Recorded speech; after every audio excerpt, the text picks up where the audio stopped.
The Young and the Restless spoilers Saturday's Weekly, September 27, 2025. The storm clouds over Genoa City darken once again as new tensions threaten to shatter already fragile alliances.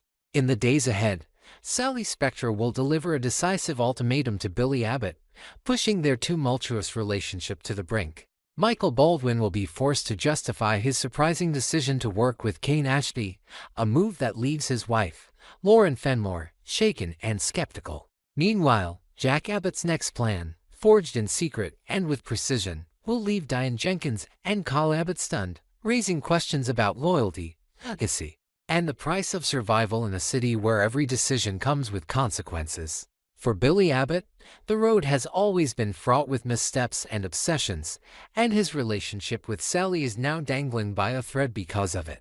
Billy has been relentless in his pursuit of Sally's forgiveness, admitting that he has made countless mistakes but insisting that he has learned from them, that he knows where he went wrong, and that together they can rebuild what was broken.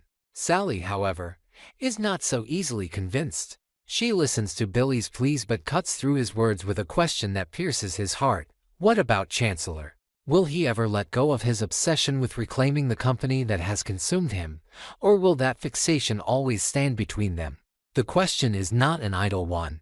Sally knows that Billy's relentless drive to take back Chancellor is more than ambition, it is an addiction, a compulsion that has already cost him dearly. She tells him flatly that she cannot fight against that obsession, that she will not live her life competing with a corporation for his love and attention. Sally has fought too hard for her independence, her career, and her dignity to be dragged into another man's spiral of self-destructs. Billy, wounded by her words, insists that she does not understand, that reclaiming Chancellor is not just about ego but about legacy, about proving himself to the mother who never truly believed in him. Sally, exasperated, reminds him that he already has a company of his own, a life they could build together, but he cannot see past the shadows of his family's name. Her ultimatum is stark and simple: choose a future with her, or choose to chase the ghost of Chancellor. But she will not stand by and watch him lose himself again. Billy is shaken, torn between love and obsession, but he cannot hide the truth. He will not apologize for wanting what he believes belongs to him. The clash of their desires lays bare the reality of their relationship. They could have lived the dream they once envisioned, but his obsession has poisoned it, leaving Sally unwilling to sacrifice herself in a battle she knows she cannot win. While Billy and Sally's love story teeters on collapse, another marriage faces strain in a different corner of Genoa City. Michael Baldwin's decision to align himself with Kane Ashby sends shockwaves through his home. Lauren Fenmore, long accustomed to the moral gray areas of her husband's legal career, is stunned that Michael would attach his name to a man as dangerous and corrupt as Kane. To Lauren, Kane represents betrayal, manipulation, and violence, hardly the kind of client her husband should risk his reputation for. Michael, however, insists that his reasoning is not as simple as it seems. He explains that by working with Kane, he may be able to monitor him more closely, to keep his enemies closer, and perhaps even to uncover the evidence needed to bring him down. It is a dangerous gamble, one that blurs the line between strategy and compromise, and Lauren fears that Michael is underestimating just how toxic Kane's influence can be. The tension between Michael and Lauren highlights the broader theme that now grips Genoa City: the dangerous compromises people make in the pursuit of power, justice, or redemption. Whether it is Billy risking his love for Sally in pursuit of Chancellor, or Michael jeopardizing his integrity to keep Kane within reach, the city is filled with people dancing too close to the edge. Amid all this turmoil, Jack Abbott is quietly preparing his next move, and it is one that will send shockwaves through his family. Jack has always carried the weight of the Abbott name on his shoulders, striving to protect his family while balancing the needs of Abbott. But the latest revelations about Kane, Amanda's confessions, and Jill's suspicions have convinced Jack that subtlety will no longer suffice. He is preparing to take a bold step, one that will expose Kane's darkest crimes and shield the Abbott family from the fallout. The details of Jack's plan remain closely guarded, but what is clear is that it will force Diane Jenkins and Carl Abbott to face truths they are not prepared for. For Diane, who has worked tirelessly to prove her loyalty to Jack and to rebuild her life in Genoa City, Jack's plan threatens to unravel the fragile trust she has cultivated. She has stood by him through battles with Victor and corporate wars with Abbott. But Kane represents a different kind of threat, one that could drag the family into scandal and danger unlike anything they have faced before. Diane's instinct will be to protect Kyle, to shield him from the chaos, but Jack's determination leaves no room for hesitation. For Kyle, the shock will be even greater. He has long looked to Jack for stability, for leadership, even when they disagreed. But Jack's new plan will push Kyle into uncharted territory, forcing him to choose between standing with his father or questioning the very methods Jack is willing to employ. The weight of family legacy, the pressure of Abbott, and the dangers of confronting Kane will all collide in ways that threaten to fracture the Abbott family from within. As the week unfolds, the drama will only intensify. Billy's desperation to keep Sally may lead him to make promises he cannot keep. Sally's ultimatum will test his ability to grow beyond his obsessions, perhaps for the first time in his life. Michael's alliance with Kane will place him in Lauren's crosshairs, as she questions whether her husband's moral compass has strayed too far.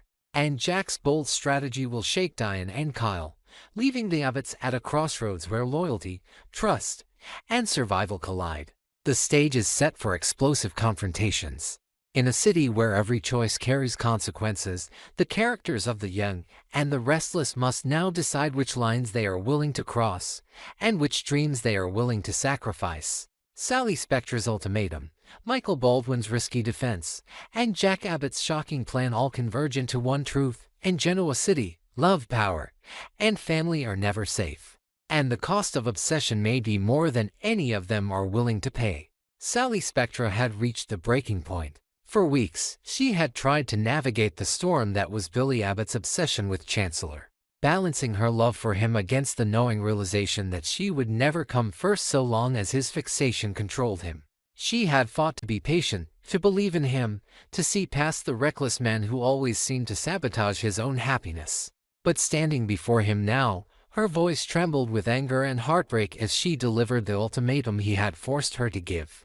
"I hate to believe that a company means more to you than I ever could," she said, her eyes searching his for some spark of honesty. "So tell me, Billy, is it me or Chancellor? Which future do you choose?" The words hung between them like a blade, and for once, Billy had no jokes, no excuses, no desperate rambling to fill the silence. He looked at her with eyes brimming with regret and conviction, admitting that outside of his children, Sally was the most important part of his life. He took her hand, his voice low but steady, and said, "I choose you, Sally, if you'll let me." The sincerity in his words cracked through her walls, and for a brief, fleeting moment, the chaos fell away. When he told her he loved her, it was not the desperate plea of a man clinging to the past, but the quiet confession of someone realizing what he might lose. And when Sally whispered back, "I love you too," it felt like a fragile truce, a promise of hope, even if the shadow of Chancellor still loomed over them. While Billy clung to that chance at redemption, another marriage in Genoa City was rocked by secrets and half-truths. Michael Baldwin returned home to find himself cornered by his wife's fury. Lauren Fenmore had long known her husband to walk in dangerous circles, to take cases that others would not touch, but the revelation that he had accepted a job from Kane Ashby sent her spiraling. When Michael admitted that Kane had offered him the position of problem solver, Lauren's eyes flashed with disbelief. "So you're the man who fixes things for him now? You're the one who cleans up his messes?" she asked, her voice laced with both anger and disgust. What cut her deepest was not just the job, but the lie Michael had told her, before she left town, that he had refused Kane's offer. Now she knew that was never the truth. Michael, cornered, admitted what he should have said from the beginning. He told her that Kane was a genuine threat, a man who posed real danger not just to his enemies, but to their friends, their family, to everyone who crossed his path. By embedding himself in Kane's world, by playing the role of fixer, Michael believed he could control the damage from the inside. "If I'm in the room, I can find the details, the cracks in his plans, and I can sabotage him before anyone gets hurt," he explained, his voice measured but firm. He told her that sometimes the best way to defeat a monster was to step into his den, to wear the mask of an ally long enough to strike when the moment was right. "You may not like it, Lauren," he added, "but you should know I'm not doing this for Kane. I'm doing this to protect you, to protect all of us." Lauren's anger softened, but her fear remained. She told him she didn't like his plan, that the thought of him working so close to Kane terrified her, but she admitted she appreciated his honesty at last. Their marriage, built on years of love and trust, had weathered storms before, but this was different.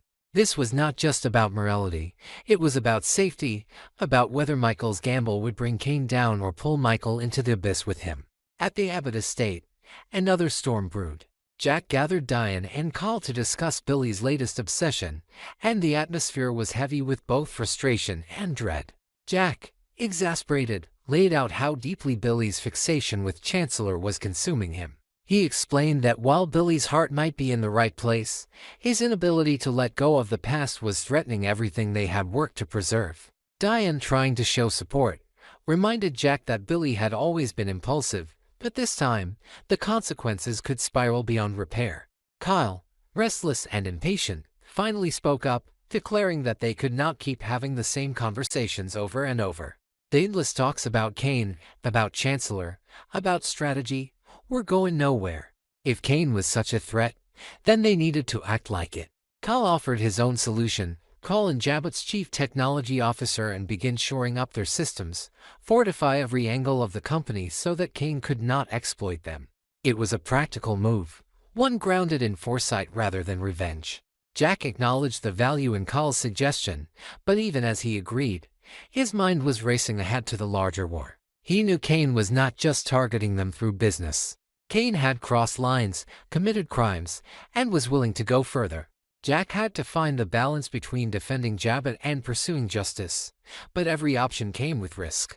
Diane, watching both men, felt the growing weight of fear. She had rebuilt her life, clawed her way back into the Abbott family, and earned Jack's trust again. But if Kane truly was guilty of the crimes Amanda had hinted at, if he was capable of killing his own father and forging a will, then the family was staring into a firestorm that could consume them all. Kyle, who had only just begun to step into his own leadership role, was now being asked to think like a general in a war, to harden himself against enemies who played by no rules.